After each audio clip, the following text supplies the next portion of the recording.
Stephen Hawking est né le 8 janvier 1942 à Oxford, en Angleterre. Ses deux parents avaient étudié à Oxford. À 9 ans, Stephen avait de très mauvaises notes à l'école et réussissait tout juste à être un élève moyen.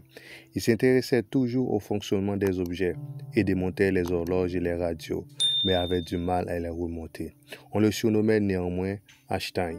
Stephen s'est toujours intéressé aux mathématiques et aux sciences. Il a obtenu par la suite une bourse pour étudier la physique à Oxford. Il a ensuite étudié la cosmologie à Cambridge University.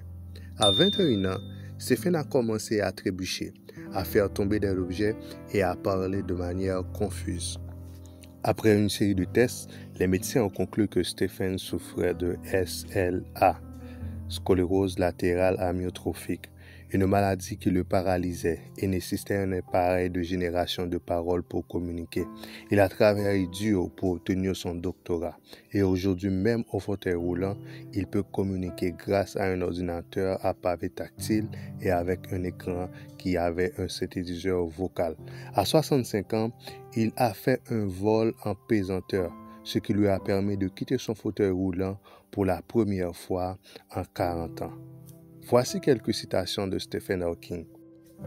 Voici donc une citation célèbre de Stephen Hawking concernant les personnes handicapées. C'est une perte de temps de se mettre en colère à cause de son handicap. Il faut continuer à vivre et j'en suis plutôt bien sorti. On n'aura pas le temps à vous consacrer si vous êtes toujours en colère et si vous continuez à vous plaindre. Voici donc les œuvres célèbres de Stephen Hawking. Sa théorie la plus célèbre est que tous les trous noirs peuvent émettre des radiations, également appelées les radiations de Hawking. Hawking a reçu de nombreux prix, mais n'a jamais remporté le prix Nobel. Il a reçu la médaille présidentielle américaine de la liberté en 2009. Stephen a toujours aimé écrire. Son best-seller, Une brève histoire du temps. Dans ce livre, il a rendu des termes comme le Big Bang et les trous noirs faciles à comprendre. Parmi les autres ouvrages célèbres de Stephen Hawking, on peut citer Une brève histoire du temps, Sur les épaules des géants de l'univers, et on peut en passer. Hawking a également coécrit de nombreux livres pour les enfants avec sa fille Lucy, notamment La chasse au trésor cosmique de George et George et le Big Bang. Le QI de Stephen Hawking est estimé à plus de 160.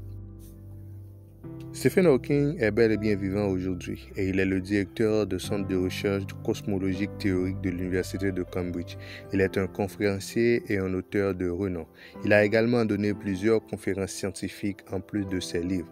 Grâce à l'égaliseur, il est capable de prononcer seulement 15 lettres par minute. Depuis 2009, il est complètement paralysé, mais il reste encore aujourd'hui une légende vivante.